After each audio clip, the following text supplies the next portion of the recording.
시작! 절대자의 부르심 소명이라는 제목으로 오늘 하나님의 말씀을 증거하도록 하겠습니다.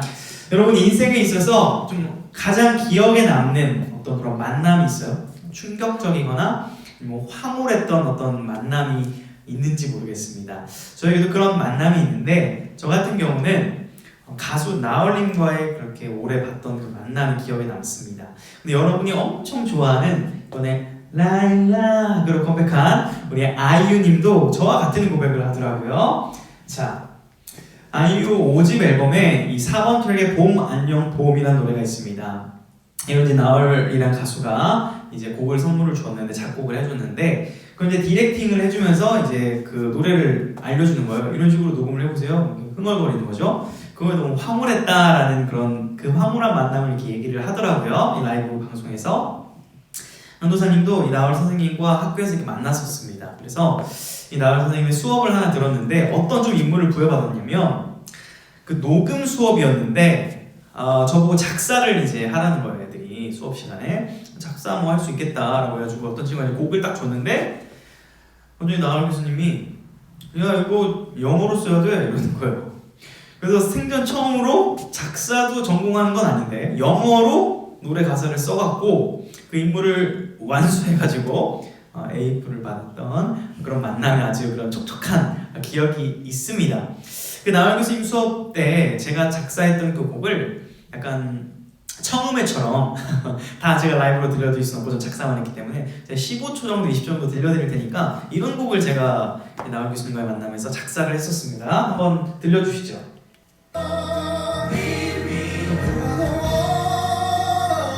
다음 페이지.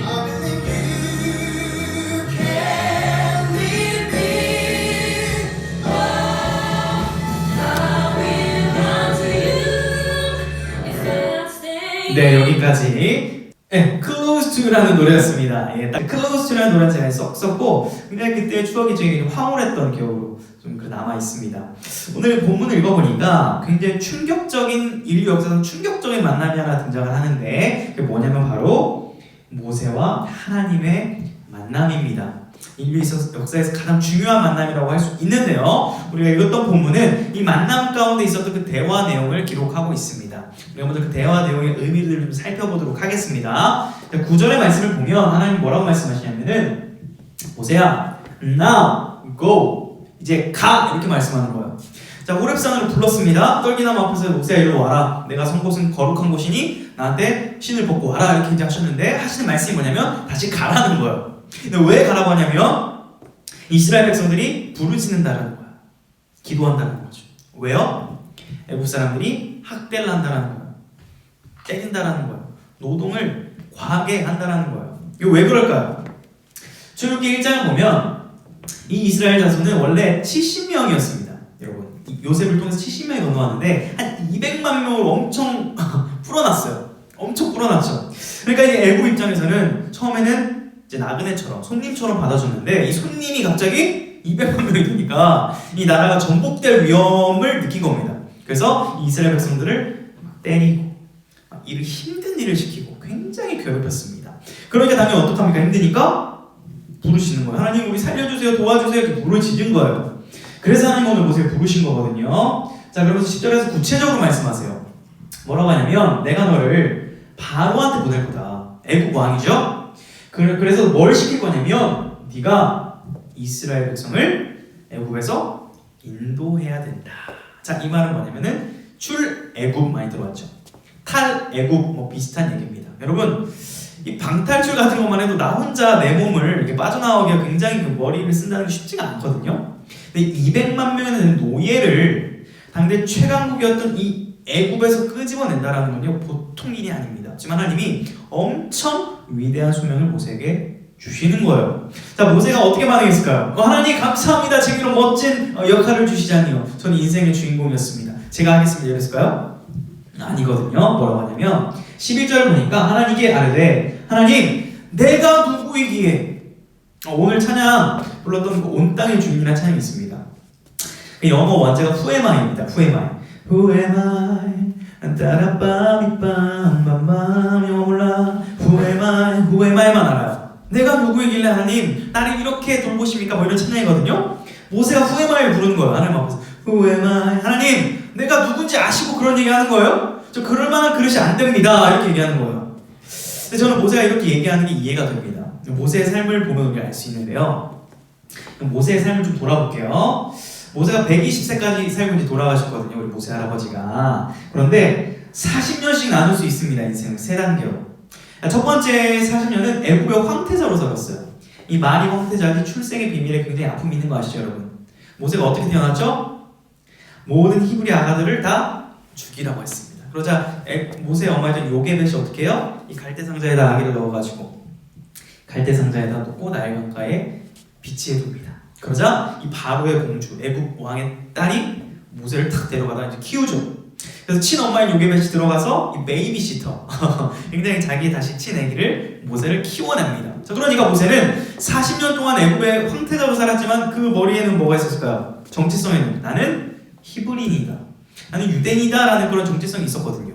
그런데 어느 날 보니까 이 애굽 사람들이, 이 자식들이 내 동족인 히브리 사람들을 괴롭히는 거예요. 그래서 모세가 어떻게 한 줄 아세요? 죽였어요. 네, 살인자가 됐어요. 그래서 도망갑니다. 어디로 도망가냐면 광야로 도망가죠.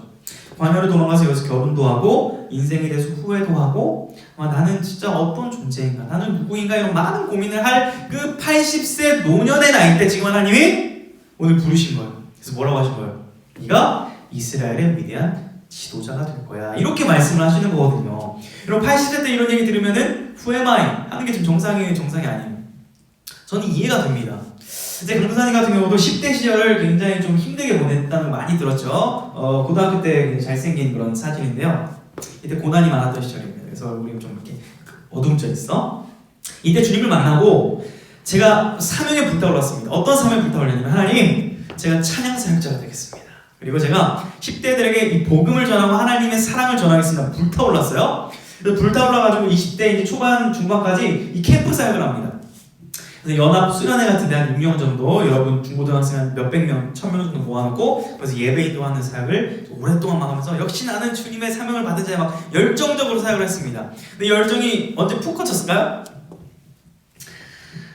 신학 공부를 하는 이 신학대학원 졸업사진인데요. 신학대학원. 제가 20대 후반에 신학을 공부하면서 하나님의 말씀을 공부하면서 어떤 제 스스로 어떤 마음이 많이 들었냐면 하나님, 후회마이, 내가 누굽니까?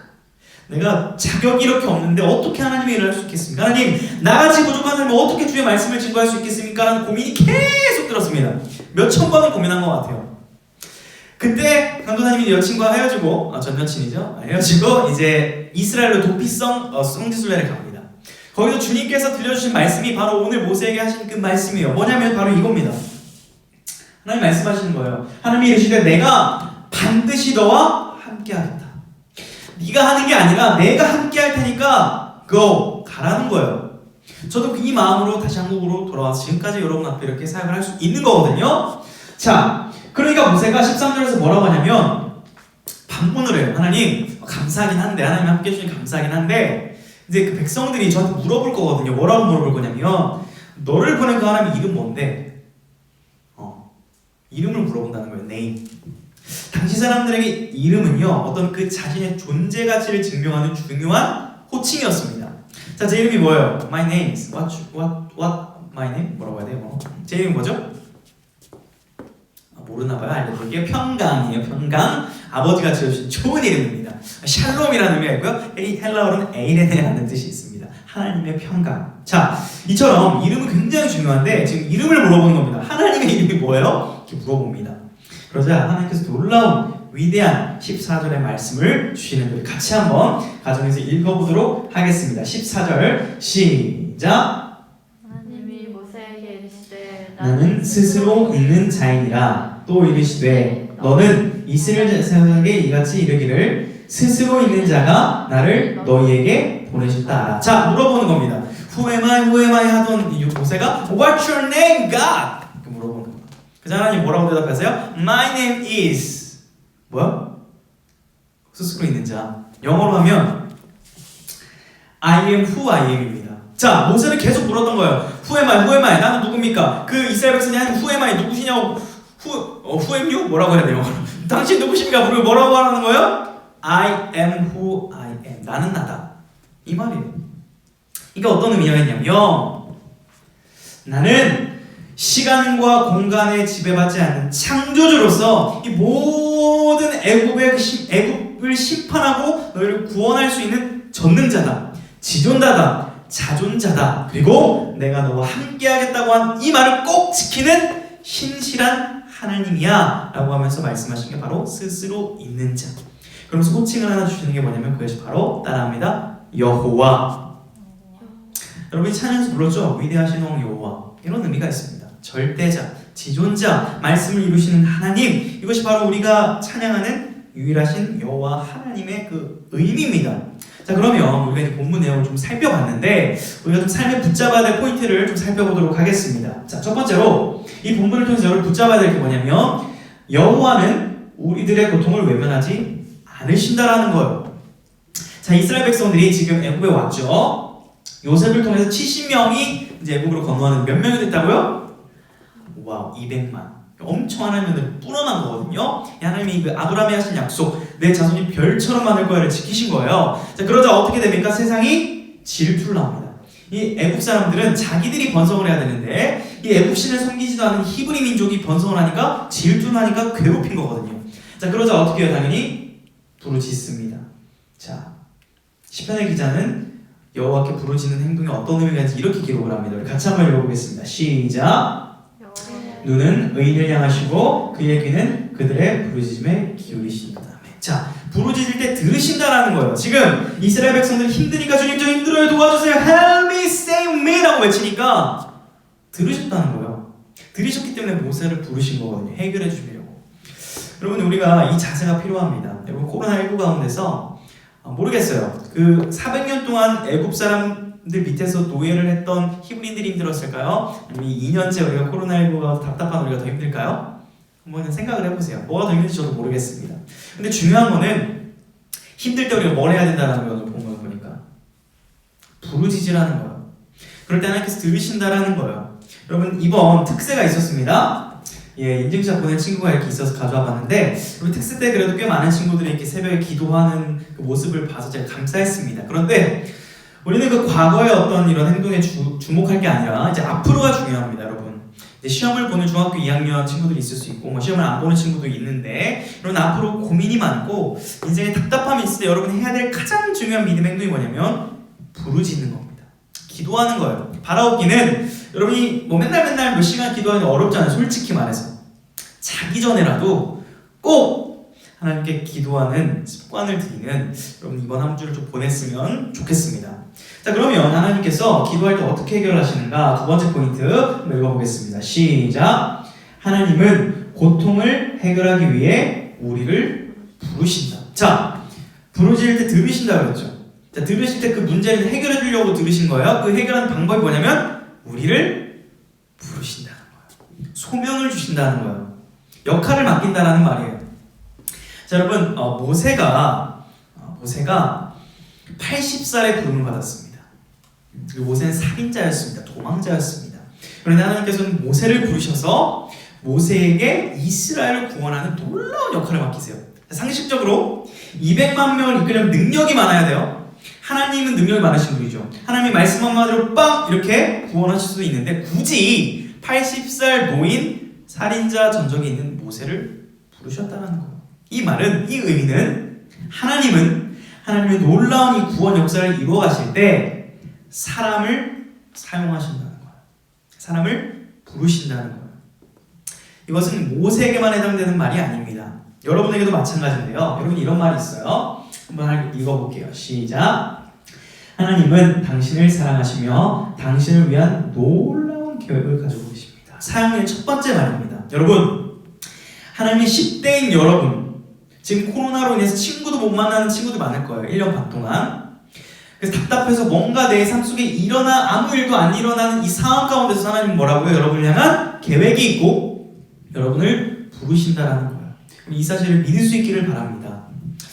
강도사님 같은 경우도 사역자로 부름을 받았죠. 10대 때 부름을 받았습니다. 20대 때 많은 고민 끝에 지금까지 주님 말씀에 순종하면서 나가고 있는데 사실 강도사님이 아까 댓글에서 탈모를 보고 놀라는 이유가 있습니다.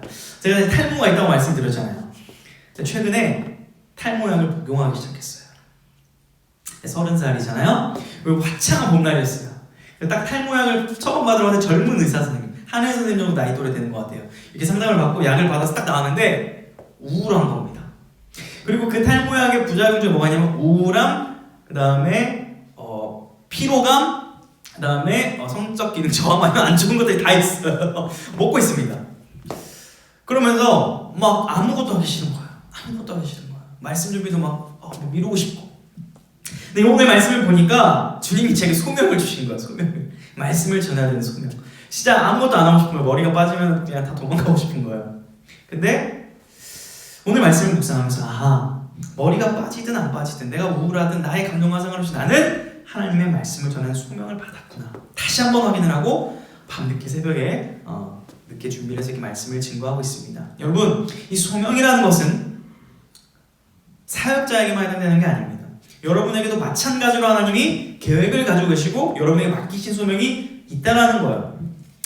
강도사님 어디에서 제가 무슨 일을 해야 되는데요? 이렇게 질문할 수 있죠. 여러분, 굳이 거창한 일이 아닙니다. 여러분이 학교에서 또 집에서 그다음 교회에서 하나님께서 여러분에게 원하시는 작은 행동 하나하나들이 있어요.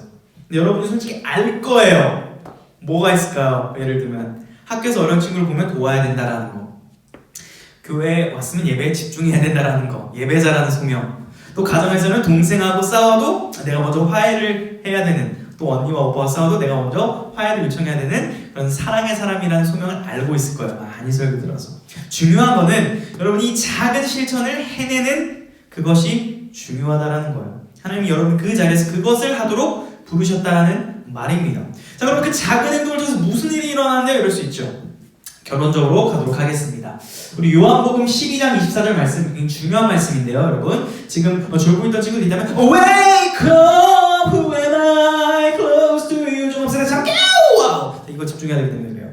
자, 소명을 내가 실천할 때 어떤 일이 일어나는가 너무너무 중요한 말씀이에요.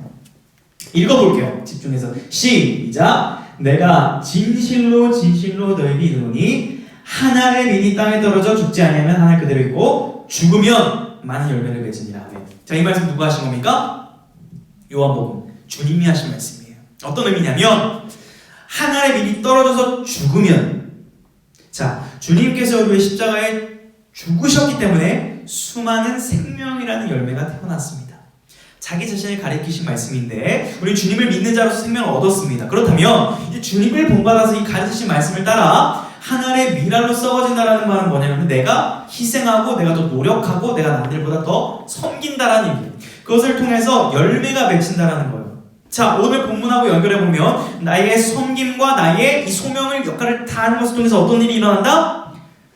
내가 기도했던 고통의 문제들이 나를 통해서 해결된다라는 거예요. 하나씩 하나씩 생명이 살아나고 소망이 회복되고. 여러분, 특별히 여러분이 할 수 있는 구체적인 실천을 하나 들자면 이 코로나19 기간 사람이 많은 곳에 저도 안 가려고 자제하고 있습니다. 코노 너무 가고 싶거든요. 갈 뻔했어요. 근데 어떤 한 친구가 갑자기 왔어요. 강도사님이 가면 어떡해요? 이러더라고요. 그래서 맞네. 내가 한 명 실수하면, 내가 한 명 코로나 걸리면 많은 사람에게 피해를 끼치잖아요. 그리스도인으로서 책임감을 가지고 친구 만나는 게 너무 만나고 싶지만 조금 참고 집에서 기도하고 말씀 보면서 견뎌내는 것으로 여러분 이 사회를 유지하는데, 이 사회가 더 나아지는데 여러분 소명을 다할 수 있는 하나의 방법이 될 것 같아요. 이처럼 여러분이 오늘 말씀을 기억하면서 나한테 분명한 소명이 있구나. 그런데 이 소명을 모르겠으면 아까 뭐랬어요? 첫 번째, 부르짖으면서 기도해보세요. 하나님, 저를 좀 도와주세요. 저를 좀 건져주세요. 기도할 때 하나님 여러분에게 뭘 알려주신다고요? 소명을 알려주실 겁니다. 그리고 그것을 조금이라도 순종할 때 주님을 통해 수많은 영혼들이 살아나는 것처럼 주님을 닮은 우리들이 순종할 때 여러분의 삶을 통하여 주변이 살아나고 학교가 변화되고 여러분 가정이 화목해지고 이 교회가 더욱 은혜로 풍성해지는 놀라운 역사들이 일어날 것을 믿습니다. 여러분이 그런 소명자로서 절대자 하나님께 순종하는 멋진 다음 세대들이 되기를 축복합니다.